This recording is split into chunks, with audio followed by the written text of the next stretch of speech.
Dung beetles. They are coprophages. That means they are feces eaters. And they are the cleaning up crew of the bushveld. They are able to carry off and scatter a pile of dung within an amazingly short time.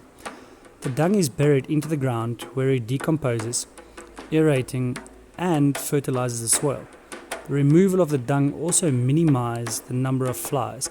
So these beetles are extremely useful in maintaining a healthy environment. So because dung beetles utilizes dung as a food source, but also to lay their eggs in, they are vitally important to our environment as they clean up the majority of dung during the summer season. And guests are usually fascinated and highly entertained by the antics of the rolling of the dung beetles. Dung beetles can be split into 4 major groupings depending on their habits.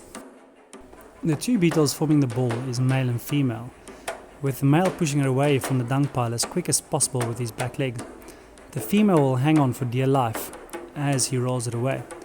It's amazing how strong these little creatures are, and they can push up to about 50 times their own body weight over steep embankments. Dung beetles can range in size from 5 mm to a substantial 50 mm and are divided into different groups according to how they dispose of the dung. They can either be rollers, borrowers, or dwellers. There are often many varied species of dung beetles in a single pile of manure, so it's very important not to drive over any dung pile that you find next to the road.